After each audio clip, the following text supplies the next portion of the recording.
Amin. Silakan dulu Bapak Ibu Saudara yang saya kasih dalam Tuhan Yesus Kristus. Saya menyapa semua. Shalom. Apa kabar? Puji nama Tuhan. Saya sangat bersuka cita boleh berjumpa dengan Bapak Ibu Saudara pada pagi hari ini. Bapak Ibu Saudara yang terkasih dalam Tuhan Yesus Kristus, ada satu topik yang saya ingin bagikan yang ingin kita renungkan pada pagi hari ini. Saya memberi judul hidup beragama atau bertuhan. Nah, ini pertanyaan sekaligus judul yang sangat menggelitik. Hidup beragama atau bertuhan. Orang yang mengatakan dia beragama belum tentu dia bertuhan. Orang kalau bertuhan pun juga belum tentu dia ada. Sekarang orang yang tidak beragama tapi dia bertuhan. Tetapi tentunya kita menginginkan kita beragama sekaligus kita bertuhan. Amin. Nah, sama-sama kita akan membuka kebenaran Alkitab dalam Injil Markus pasal yang kedua. Injil Markus pasal 2 ayat 23 sampai dengan ayat yang ke-28. Saya rindu kita akan baca secara bergantian firman Tuhan ini, sebab akan menimbulkan satu respon yang dialogis tentunya. Markus 2 ayat 23 dan 28, Lembaga Alkitab Indonesia memberi judul murid-murid memetik gandum pada hari Sabat, yang 23 sampai 28. Saya memulai. Pada suatu kali pada hari Sabat, Yesus berjalan di ladang gandum, dan sementara berjalan murid-muridnya memetik bulir gandum. 24.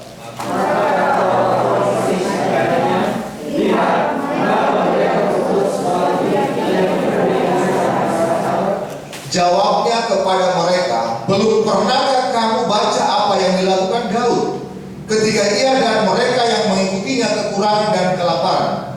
Bagaimana ia masuk ke dalam rumah Allah waktu Abiatar menjabat sebagai imam besar, lalu makan roti sajian itu yang tidak boleh dimakan kecuali oleh imam-imam, dan memberinya juga kepada pengikut-pengikutnya.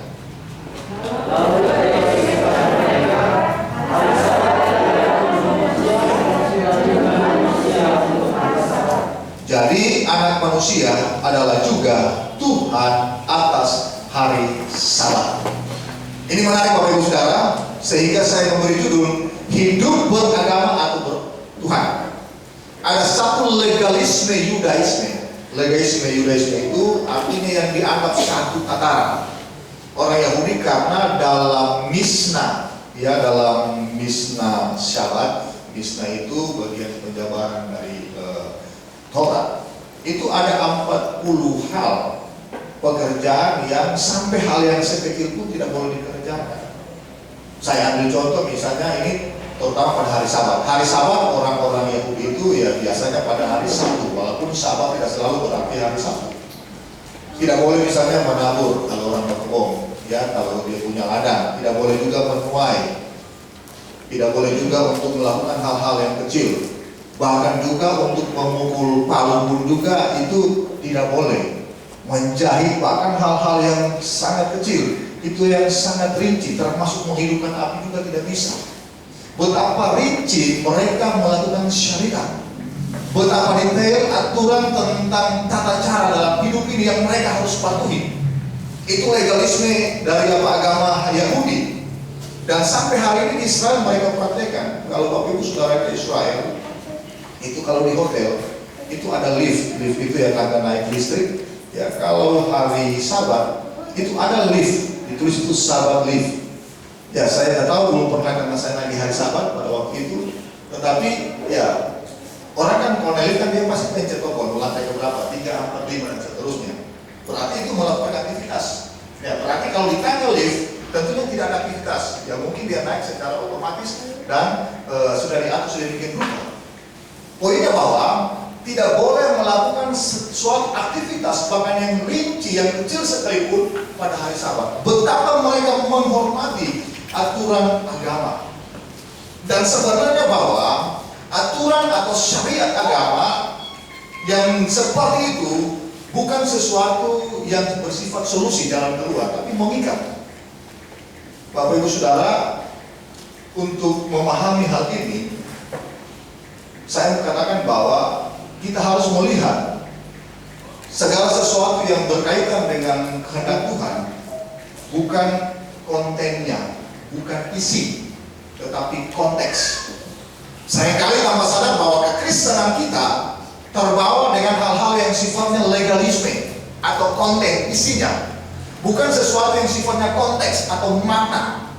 Nah, kenapa hal itu bisa menjebak kita tanpa kita sadar? Sebab biasa orang bilang kan ada, kalau hari Minggu jangan naik bongkal kelapa nanti jatuh. Ya, orang takut naik bongkal kelapa kalau hari Minggu, karena kita terikat dengan konten seperti legalisme Yudaisme tadi. Misalnya kalau hari Minggu, ya jangan buka toko atau jangan buka kios misalnya. Ya sebenarnya isinya supaya kita bisa beribadah, itu konteksnya. Ya memang seringkali kalau kita gunakan untuk beribadah, kita akan mengurungkan dulu hal seperti itu. Tapi kalau setelah selesai, ya bagi saya tidak masalah. Tetapi yang dipentingkan di sini bukan kontennya, bukan isinya, tapi konteks. Dan ini perlu kita pahami sehingga jangan kita terbawa dengan legalisme agama. Sehingga ketika kita datang beribadah pada hari Minggu, ya pada hari Minggu seperti ini, kita akan harus memikirkan konteksnya, maknanya, bukan konten. Artinya kalau orang beribadah, ketika dia masuk gereja, ada pujian penyembahan, kemudian ada firman Tuhan, ada waktu kita memberikan persembahan, kemudian menerima doa berkat dan pulang. Itu berbicara tentang konten isi. Tetapi konteks maknanya, kenapa kita datang beribadah pada hari Minggu, berarti kita ingin untuk memahami kehendak Tuhan itu seperti apa. Kita ingin untuk memahami rencana Tuhan dalam kehidupan kita itu seperti apa. Dan bagaimana ketika kita keluar nanti dari gereja, dari tempat ibadah, kita akan melakukan seperti apa yang kita dengar, kemudian kita praktekkan. Itu bicara konteks.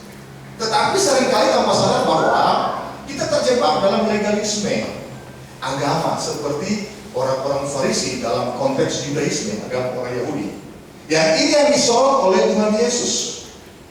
Bapak Ibu Saudara, tentunya kita akan melihat dalam praktek kekristenan kita bahwa bukan berbicara formalitas, tetapi berbicara apa yang kita lakukan dan bagaimana kehidupan kita menjadi sesuatu yang berbuah yang bisa dinikmati oleh orang lain.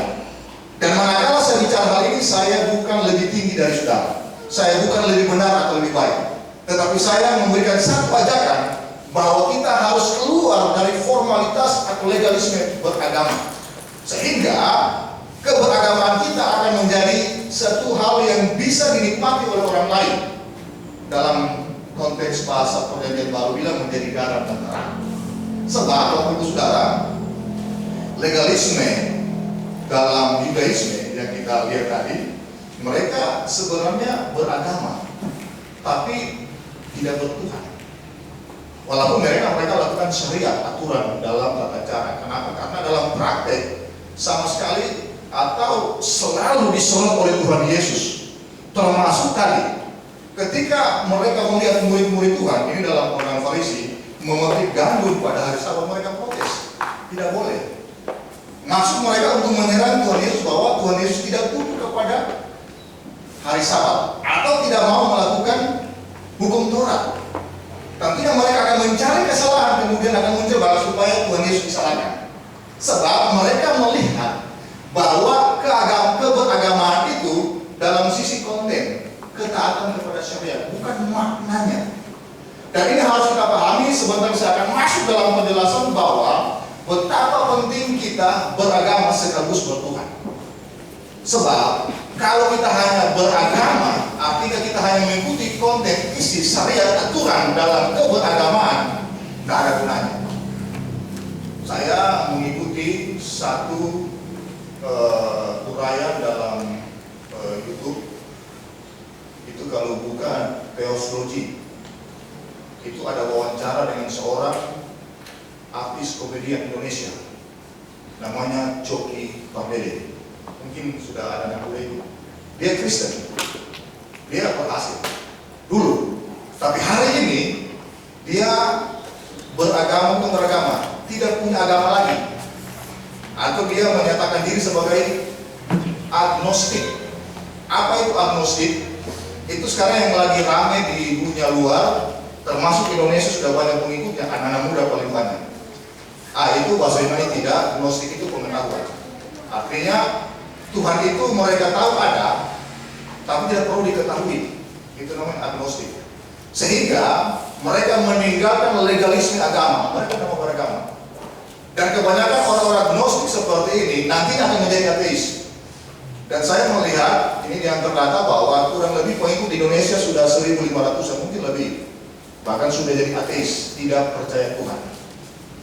Kebanyakan orang Kristen, anak-anak muda. Kenapa? Kalau kita dengar, saya ikut panjang lebar wawancara dengan Coki, luar biasa. Dia memahami banyak firman Tuhan. Bahkan dia dari kecil bapaknya menyarankan selalu untuk tunduk kepada firman Tuhan. Tapi ketika ada pertanyaan sulit untuk dia jawab, orang tuanya misalnya. Sebab apa? Daya kritis anak-anak milenial hari ini, mereka mempertanyakan sesuatu yang realita, yang realistis. Bukan yang sifatnya hukum yang mengikat tanpa satu alasan kenapa ini dilakukan seperti itu. Contohnya begini. Kenapa Tuhan itu mesti disembah? Harus ya sudah demikian. Karena Tuhan disembah, Tuhan itu ada. Tuhan itu gimana? Nah, karena tidak menemukan jawaban, dia tidak mau percaya, akhirnya keluar dan masuk ke dalam. Dan orang-orang di Amerika hari ini banyak juga. Mereka sudah dulunya Kristen, tapi tidak Kristen lagi. Tapi mereka pengikut Kristus. Sehingga mereka bilang bahwa we are not Christian, but we are followers of Jesus. Kami bukan orang Kristen, kami bukan agama Kristen, tapi kami pengikut Kristus. Apa yang membedakan? Yang tadi itu legalisme. Seringkali orang beragama hanya mengikuti aturan. Karena dalam dunia luas, ketika sesuatu yang ditolak oleh gereja, misalnya LGBT, kemudian juga seks bebas, tanpa mengurai permasalahan, kemudian mereka merasa tolak, mereka bisa meninggalkan gereja. Bukan berarti kita kompromi dengan hal seperti ini. Dan itu terjadi di Amerika sana, di dunia barat. Dan ketika masuk ke Indonesia, mereka melihat sesuatu yang harus relevan dengan kehidupan. Ketika mereka masuk ke dalam gereja, kemudian mereka akan memotret kehidupan para tokoh-tokoh gereja, aktivis gereja, mulai dari hamba Tuhannya, pelayan-pelayan seperti apa cara hidupnya. Itu akan mereka lihat. Ketika mereka menemukan ada yang kontradiktif, ada yang berseberangan, ada yang bertentangan, itu mereka membuat tawar hati. Loh, ini bukan agama. Tetapi mereka tahu Yesus tidak seperti itu. Yesus bicara seperti, ya, misalnya begini, apa yang kamu ingin orang lakukan kepadamu, lakukan juga kepada mereka. Itu salah satu contoh. Mereka lihat tidak seperti itu. Nah, sehingga membuat mereka tawar hati, akhirnya meninggalkan gereja dan tidak mau beragama. Dan ini tentunya hal yang sangat menyedihkan, sehingga jumlah agnostik itu, ya, atau agnostisisme, paham agnostik itu meningkat di kalangan anak-anak muda. Saya merindukan supaya anak muda tempat ini jangan demikian. Oleh karena orang tua harus menanamkan prinsip kerohanian sejak dini, sejak dia mengenal dunia sekitarnya dengan prinsip kebenaran firman Tuhan. Prinsip kebenaran ini bukan hanya diperkatakan, tapi harus dilakoni. Oleh karena itu ada satu peribahasa bilang, your action will speak louder than your speak. Artinya tindakan kita akan berbicara lebih keras daripada apa yang kita katakan. Nah, ini tentunya juga pelajaran bagi saya. Anak kami yang ketiga namanya Sharon itu sangat kritis. Selalu dia menyoroti papinya. Saya salah ngomong, saya salah bertindak, dia bilang, papi gembala, papi pendeta, kok bicara begini sama Sharon? Kok ngomong begini, kok saya kayak pukul? Padahal yang saya maksudkan untuk kebaikan dia. Nah, ini membuat saya belajar tentang bagaimana melakoni kehidupan ini. Tentunya berbicara realita, bukan rutinitas. Dan ini sangat penting Bapak Ibu Saudara, sebab akan menjadi pertanyaan hidup kita itu sebenarnya beragama atau bertuhan. Tadi kan pertanyaan saya demikian. Beragama belum tentu bertuhan. Dan orang yang bertuhan tidak harus atau tidak seharusnya beragama. Namun, jangan lupa ya, karena kita hidup di Indonesia yang tunduk kepada pemerintah, kita harus punya identitas. Maka kita harus beragama sekaligus bertuhan. Amin. Dan tentunya ini tantangan bagi saya dan saudara sebagai generasi gereja, sebagai pilar gereja juga, bahwa dunia akan melihat apa yang kita lakoni di luar sana, sehingga kekristenan itu menjadi hidup. Saudara tahu bahwa negara-negara di luar sana, terutama Eropa, kan gereja sudah tidak laku. Saya pernah tanya kepada seseorang bule di Tetenas ini, waktu ibadah saya nginap satu penginapan.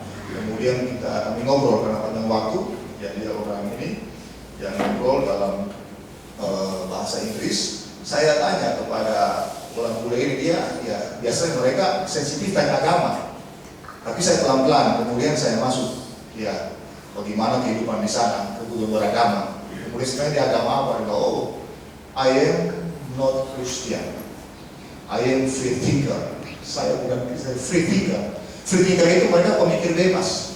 Artinya mereka bukan berarti mereka itu jahat, mereka baik. Orang-orang yang free thinker itu kalau mereka dapat dompet di jalan, ya itu mereka kasih pulang kalau bukan isinya. Coba itu datang menghilang atau dompet di Tentena atau di Poso, pasti orang bilang berkat Tuhan ini. Ya Tuhan menjawab doa saya. Ada lebih banyak sih. Karena ada satu gereja di Malaysia, saya belum pernah ke Malaysia, cuma saya baca. Itu ditulis, kalau ada mohon jaga baik-baik dompet dengan HP, jangan sampai tertinggal. Kalau sampai tertinggal dompet dengan HP, kemudian ada jemaat yang dapat, mereka anggap itu jawaban Tuhan atas doa mereka. Itu berkat. Ya. Sampai itu saya pernah sendiri di gereja yang di sini, BPI juga di Tentena ini. Belum lama kami habis ibadah, kemudian makan di belakang, ada teman yang lupa HP, tiba-tiba hilang. Ya. Saya tidak tahu siapa yang ambil, tapi orang yang masuk gereja pasti. Ya mungkin dianggap itu berkat. Ya, kenapa? Karena pemikiran orang-orang free thinker mereka luar biasa dalam soal sesuatu. Karena orang Kristen, dan oleh karena itu mereka sangat alergi dengan agama, sebab agama tidak memberi jawaban atas sesuatu yang realistis yang mereka dapatkan dalam kehidupan ini. Nah, ini yang sangat penting saya akan sampaikan. Apakah kita hidup bertuhan, beragama atau bertuhan? Nah, saya akan membahas ada dua hal berkaitan dengan topik ini. Mari kita membaca ayat yang ke-27. Ayat 27 berkata demikian di bacaan kita tadi, Lukas pasal yang kedua. Lalu kata Yesus kepada mereka, hari Sabat diadakan untuk manusia dan bukan manusia untuk hari Sabat. Poin yang pertama, hidup beragama atau bertuhan. Ya tentunya kita, tadi saya sampaikan, ya kita harus beragama sekaligus bertuhan. Poin yang pertama, bertuhan secara realistis, bukan rutinitas. Boleh diulang sama-sama. Bertuhan secara realistis, bukan rutinitas. Rutinitas itu legalisme agama. Tetapi realistis itu apa yang kita praktekkan dari konsep pemikiran kita, pemahaman kita bertuhan itu yang bagaimana. Dan ini harus kita pahami. Ketika Yesus berkata kepada orang-orang Farisi, dia sementara menabrak, mendobrak keberagamaan mereka, legalisme agama mereka, bahwa kita itu jangan beragama tapi bertuhan seharusnya. Nah, sehingga bertuhan itu harus yang realistis, bukan secara rutinitas karena melakukan kewajiban agama. Dan dia katakan di ayat yang ke-27 tadi, hari Sabat diadakan untuk manusia dan bukan manusia untuk hari Sabat. Apa yang dimaksudkan dengan Sabat? Sabat itu bahasa Ibrani, artinya berhenti atau melepaskan. Dari mana muncul istilah ini kemudian dipraktekkan dalam kehidupan Sabat kita beribadah, berhenti, beristirahat? Nah, tentu mengacu kepada firman Tuhan. Buka Kejadian 2 ayat 1 dan ayat 1 sampai 3. Kejadian 2 ayat 1 sampai 3 dikatakan demikian. Demikianlah diselesaikan langit dan bumi dan segala isinya, ketika Allah pada hari ke-7 telah menyelesaikan pekerjaan yang dibuatnya itu, berhentilah ia pada hari ke-7 dari segala pekerjaan yang dibuatnya itu. Lalu Allah memberkati hari ke-7 itu dan menguduskannya, karena pada hari itulah ia berhenti dari segala pekerjaan penciptaan yang telah dibuatnya itu. Nah, jelaskan bahwa hari Sabat dibuat ya untuk manusia, untuk kita. Kenapa kita berpatokan kepada Tuhan? Ya, kita patokan kepada Tuhan. Allah sendiri dia berhenti pada hari ke-7. Dan orang Kristen hari Sabat kita bukan Sabtu seperti Yudaisme atau Advent ya. Ya, terserah mereka punya pengertian seperti apa, bukan untuk menyalahkan. Tapi hari Sabat kita itu hari Minggu. Hari Minggu itu hari seperti hari ini. Karena kalau orang Yudaisme hari Minggu itu hari pertama. Karena hari Sabat itu hari Sabtu, waktu besoknya hari Minggu hari pertama. Kalau orang Kristen kenapa di hari Minggu kan orang tanya? Karena kita mengikuti tentang ketika Yesus bangkit, mati, bangkit hari ketiga itu hari Minggu. Maka kita gunakan hari Minggu sebagai hari Sabat, hari perhentian. Dan ini kalau saya jelaskan cukup panjang, tapi poinnya seperti itu. Dan di sini kita harus memahami bahwa peristiwa memetik gandum di hari Sabat yang dilakukan oleh murid-muridnya itu memang dilarang dalam Sabat. Tetapi Yesus Kristus bukan melihat konten, bukan isi atau aturan, tetapi makna dari Sabat itu. Kalau sesuatu menjadi kebutuhan, tentunya tidak akan bermasalah ketika melakukan aktivitas di hari Sabat. Kan tulis pernah bilang, kalau saya lembumu jatuh di lubang pada hari Sabat, kamu tidak angkat dia, pasti lembu itu akan mati atau bermasalah.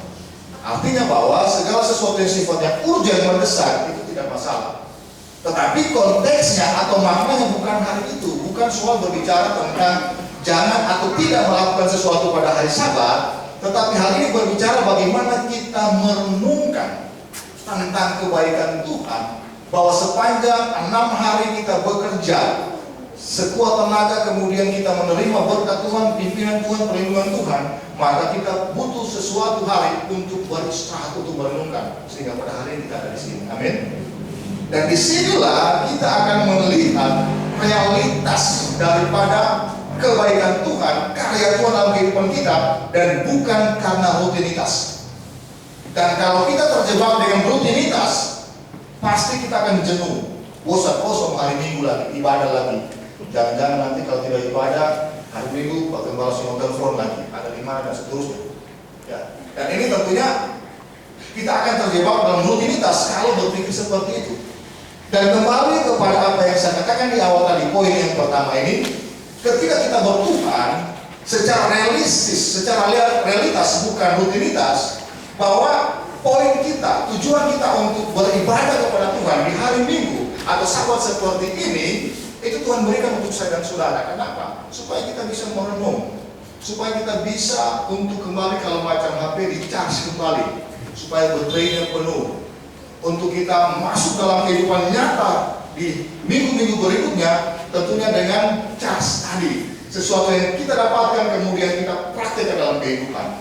Dan ini yang sangat penting, sehingga di dalam kita bersekutu beribadah kepada Tuhan seperti hari Minggu seperti ini, kita ingin mencapai level kebenaran yang sesuai dengan standar Tuhan, bukan standar kita. Kalau berbicara level kebenaran sesuai dengan standar Tuhan, berarti bahwa setiap hari, setiap minggu harus ada peningkatan, dan kita harus ukur itu.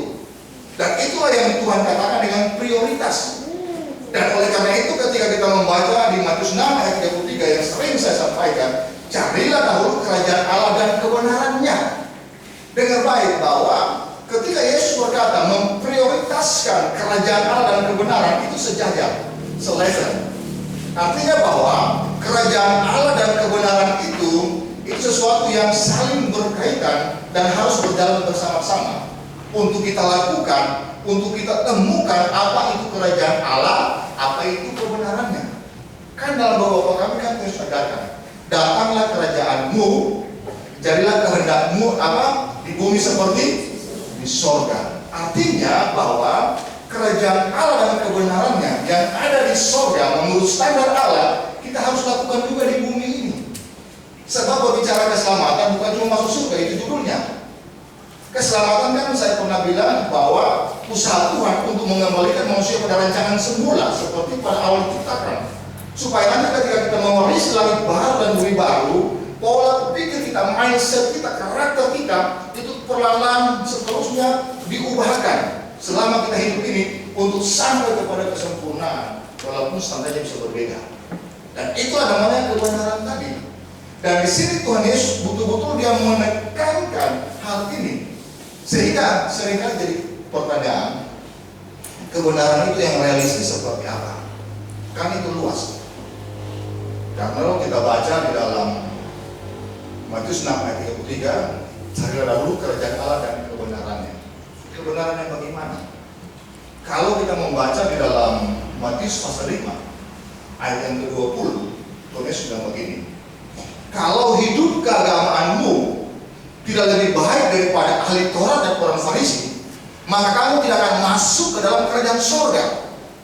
Garis bawahi kata hidup keagamaanmu, itu terjemahan bahasa Indonesia. Bahasa Indonesia Alkitab terjemahan lama yang sebelum terjemahan baru ini, kata hidup keagamaan itu dipakai kata kebenaran. Nah, memang sama bahasa aslinya dengan carilah dahulu kerajaan Allah dan kebenaran, itu di Kaisune, bahasa Yunani. Dan ketika diambil akar bahasa Ibrani sesuai dengan budaya Tuhan Yesus sebagai orang Yahudi dengan budaya Semitik, budaya orang Yahudi, ternyata bahwa kata kebenaran tadi itu, atau kalau saya katakan ulang bahwa kalau hidup kebenaranmu tidak lebih baik daripada orang-orang Farisi ahli Taurat, artinya begini, kebenaran itu orang Ibrani bilang sedek. Sedek itu sedekah dalam bahasa Arab, sudah masuk dalam bahasa Indonesia. Apa itu sedekah? Artinya bagaimana kita berbuat baik kepada orang lain, memberikan sesuatu, bisa benda atau kebaikan dalam bentuk jasa. Dan ini bagi orang Yahudi, dalam Talmud itu uraian, tafsiran perjanjian lama oleh para ahli Yahudi, ternyata bahwa ketika mereka melakukan sedekah itu sama levelnya, sama tarafnya dengan melakukan seluruhnya hukum Taurat. Ada mitzvah bagi orang Yahudi 613, itu rinci sekali hukum-hukumnya, begitu banyak. Dan bagi mereka dalam Talmud dijelaskan bahwa kalau mereka melakukan sedekah, membagikan sesuatu yang mereka miliki untuk orang lain, maka sama dengan mereka melakukan seluruh hukum Taurat. Sehingga kalau kita lihat hari ini orang-orang Yahudi yang kaya, katakanlah dia Mark Zuckerberg yang punya Facebook ini, atau yang punya Microsoft komputer namanya Bill Gates, ya, atau Rothschild, orang kaya, itu keturunan Yahudi. Mereka membagikan kekayaan mereka di yayasan amal, karena mereka tahu yang berbicara Taurat ini. Tetapi ketika saya menyampaikan ini bukan berbicara bahwa apa yang kita miliki kita bagikan. Konteksnya bukan itu, walaupun itu juga penting kalau kita punya sesuatu. Tetapi dalam segala hal, manakala kita melakukan segala sesuatu dengan standar sedekah tadi, karena kalau sedekah itu kita mengeluarkan apa yang kita miliki, yang menjadi kenyamanan kita, yang menjadi kesenangan kita untuk dinikmati orang lain, itu biasanya tidak mudah. Tapi ketika kita melakukan itu dan mampu, itu merupakan standar kebenaran tertinggi yang dapat kita lakukan. Dan bagi orang Yahudi itu sama dengan melakukan semua hukum Taurat. Dan bagi kita gereja Tuhan, ini berbicara tentang standar kebaikan dalam arti yang luas.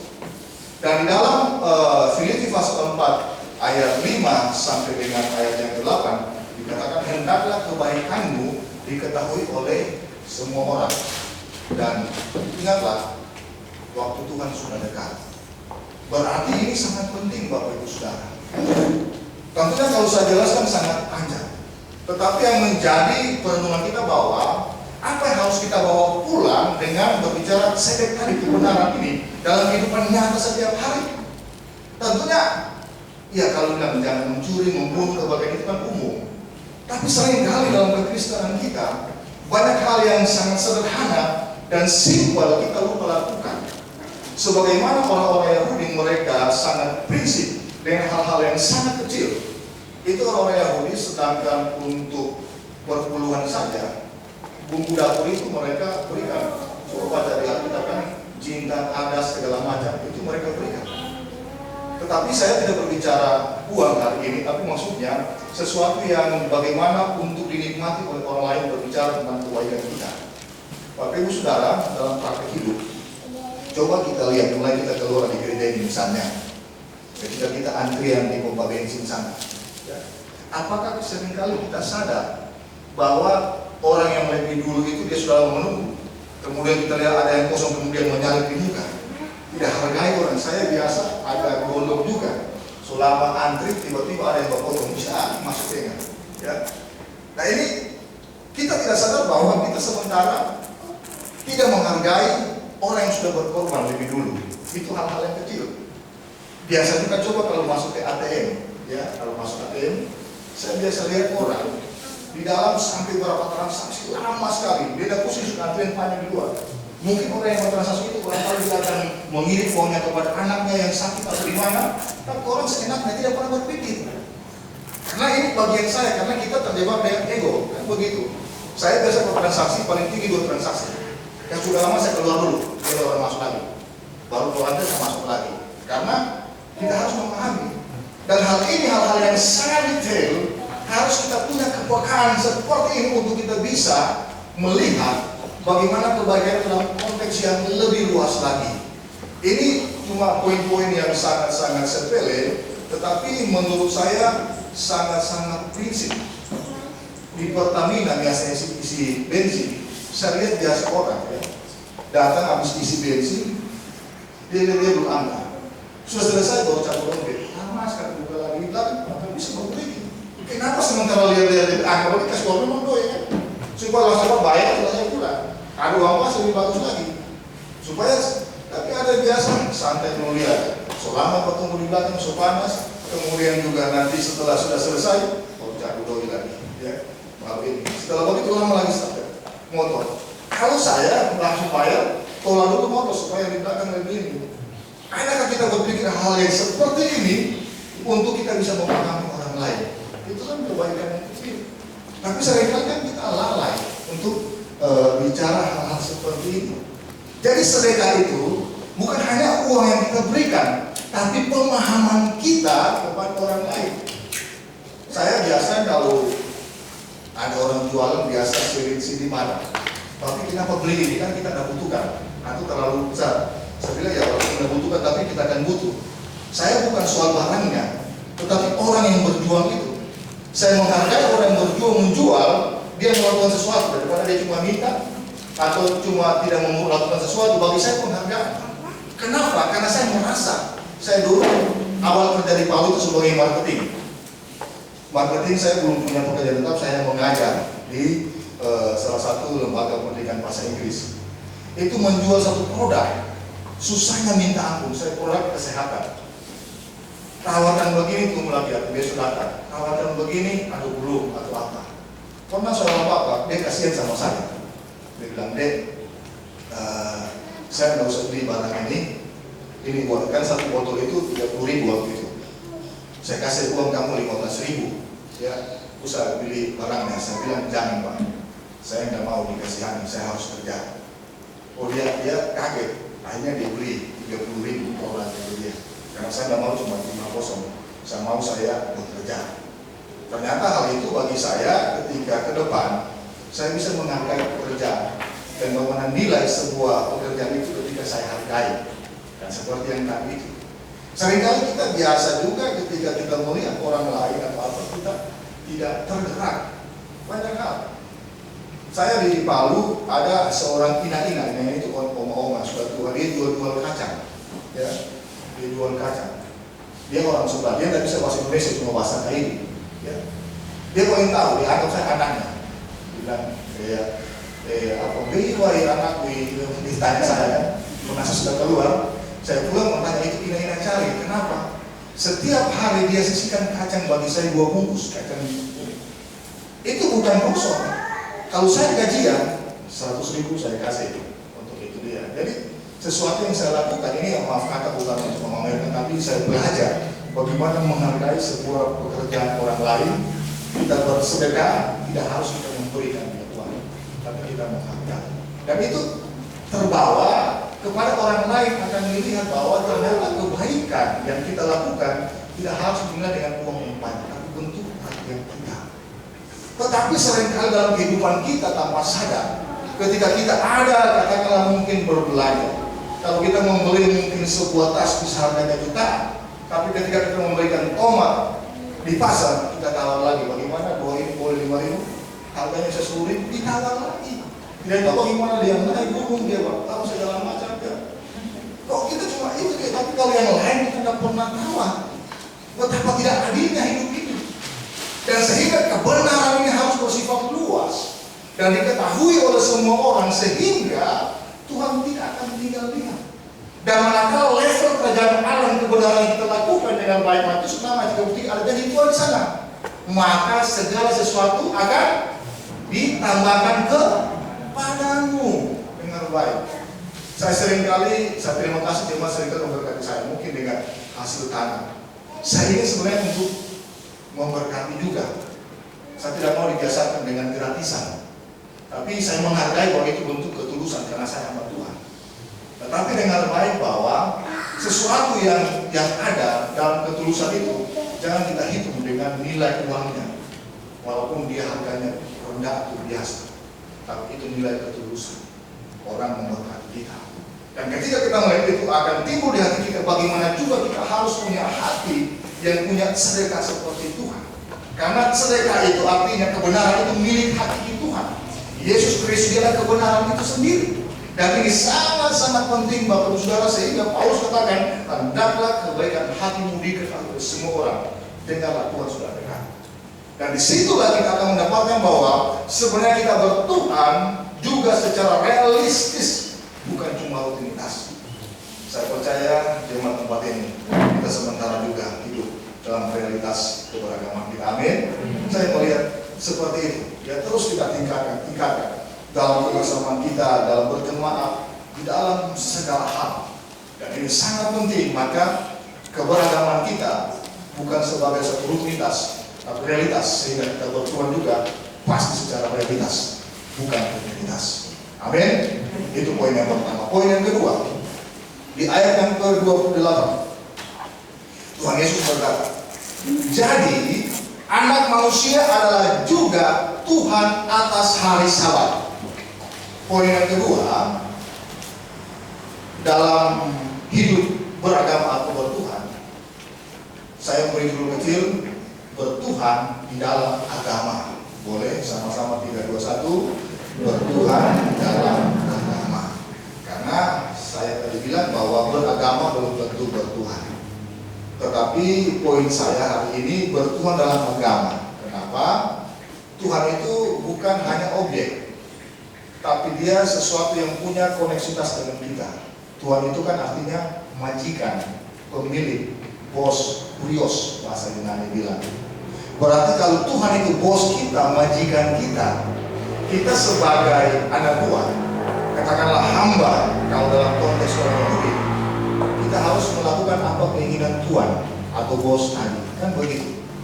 Sehingga ketika Yesus berkata bahwa anak manusia adalah juga Tuhan atas hari Sabat, dia juga majikan, kurios, pemilik atas hari Sabat. Berarti juga Tuhan itu di atas legalitas agama, bukan berbicara apa istilahnya konten isi, tetapi maknanya. Nah, sehingga kalau berbicara beragama itu kan diwariskan. Kenapa saudara dan banyak di tempat ini sebagian besar beragama kan diwariskan? Karena orang tua kita agama Kristen, kita Kristen. Dan sehingga karena orang tua Kristen, kita Kristen, akhirnya keberagaman itu menjadi satu legalisme, bukan sesuatu experience atau pengalaman. Dan yang Tuhan inginkan ketika kita beragama, kemudian kita bertuhan dalamnya, dan bertuhan itu harus kita mengalami. Dan ketika kita mengalami Tuhan, tentunya dalam arti yang lebih luas, kita hidup dalam pemerintahan Tuhan. Nah, ini yang sangat penting Bapak Ibu Saudara. Hidup dalam pemerintahan Tuhan seperti apa? Buka 1 Petrus 1 ayat yang ke-17. 1 Petrus 1 ayat 17 bilang begini. Dan jika kamu menyebutnya Bapa, yaitu Dia yang tanpa memandang muka menghakimi semua orang menurut perbuatannya, maka hendaklah kamu hidup dalam ketakutan selama kamu menumpang di dunia ini. Ya. Kita harus hidup dalam ketakutan. Ketakutan ini bukan berbicara kengerian, karena kata ketakutan ini diterjemahkan dengan kata phobos bahasa Yunani. Phobos itu tunduk dan hormat. Nah, itu dia. Nah, ini yang sangat penting, berarti bahwa dalam kehidupan kita, ketika kita bertuhan dalam agama, bukan hanya berbicara tentang rutinitas atau juga secara ritual. Ketika kita ada di gereja ini, di kita memuji menyembah Tuhan, kita angkat tangan dengan ekspresi yang luar biasa yang namanya doksologi, pengakuan itu baik. Tetapi itu hanya akan menjadi satu legalitas beragama atau rutinitas kalau dalam praktek kehidupan kita tidak sama dengan apa yang kita lakukan dalam ibadah kami. Sehingga Tuhan dia melihat hati kita, bukan melihat konten yang isi, tapi makna. Nah ini yang sangat penting Bapak Ibu Saudara, sehingga kita harus menjadi mempertuhankan Tuhan. Kita harus menjadi orang yang dibawa pemerintahan Tuhan. Seringkali tanpa sadar kita menjadi Tuhan atas diri kita sendiri, karena kita mau apa yang kita inginkan itu dilakukan oleh orang lain misalnya. Dan hal ini coba kita mulai praktekkan manakala kita keluar dari gereja sebentar ini. Ya, bagaimana kita bertumbuh dalam agama. Tiba-tiba ada yang serempet motor jak, ya, ada tiba-tiba potong. Ya, saya pernah bilang kan, saya seringkali saya punya monster masih tidur. Ketika ada yang potong, kemudian sosal lagi dia berkata, bor, aduh, memang ini talinya bukan main, ya, dapat sambung masuk ke paling orang yang dia. Tapi itulah, ketika kita bertuhan, kan selalu berbicara tentang penguasaan diri. Ingat, tadi kita misalnya buah roh itu yang terakhir penguasaan diri. Nah kita lakukan. Kalau belum bisa kita lakukan, kita akan punya tahapan bagaimana melakukan sampai bisa. Ini harus jadi perenungan. Jangan nanti ketika masuk lagi gereja minggu depan, ya yang itu tadi minta ampun lagi, kita lakukan lagi. Sehingga kita tidak ada peningkatan dalam kerohanian kita. Dan ini sesuatu yang sangat-sangat penting Bapak Ibu Saudara. Saya mengatakan ini tentunya supaya kita bisa melihat dalam setiap sisi kehidupan kita bertuhan atau tidak. Dalam bercanda misalnya, apalagi anak-anak muda, ya orang tua juga. Ya saya biasa dengar, canda itu selalu yang katakan yang mengandung pornografi misalnya. Mungkin itu main-main. Tetapi kalau kita memahami tentang kebertuhanan, kan Tuhan bilang ya segala sesuatu yang tidak digunakan tidak perlu. Jadi ini juga pelajaran bagi saya. Sebab dimanapun kita berada kita akan menjadi sorotan. Dimanapun kita berada kita akan menjadi sesuatu yang dilihat oleh orang lain. Bukan juga cuma dalam keseharian, dalam bekerja juga. Pentingkan integritas. Dalam integritas itu kita orang kalian bertuhan atau enggak. Macam tadi yang saya bilang, dari sesuatu yang jatuh, baru ini berkat ini dia. Kan? Seringkali kita ya biasa kalau berbelanja, saya biasa berbelanja, biasa deh, ada 10.000, saya bilang deh, coba hitung apa ya? Salah dah? Oh tidak sebetulnya ini Pak, dia kira saya salahkan. Saya bilang enggak, kamu memberikan ini lebih, oh dia kamu, saya kasih kembali, ini begitu kan. Tapi biasa orang lain ya, tidak. Saya dulu di Palu kerja biasa mengambil jemputan setoran yang salah, itu biasa dites, dikasih lebih 1 lembar, ya. Jadi kita coba hitung, ya. Ketika hitung, ada orang lain misalnya ketika lebih dia pura-pura berdiam, ya. Kalau lebih kemudian kita kasih tahu, ya kita dia tahu ini jujur, besok-besok dia akan percaya.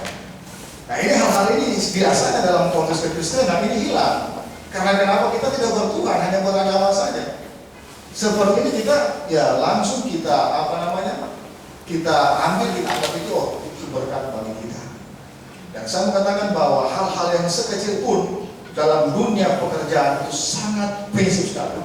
Dengan baik bahwa bagi saudara dan saya, lebih lagi anak-anak muda, ketika engkau bekerja dalam dunia pekerjaan, modal kita hanya integritas, tidak ada yang lain.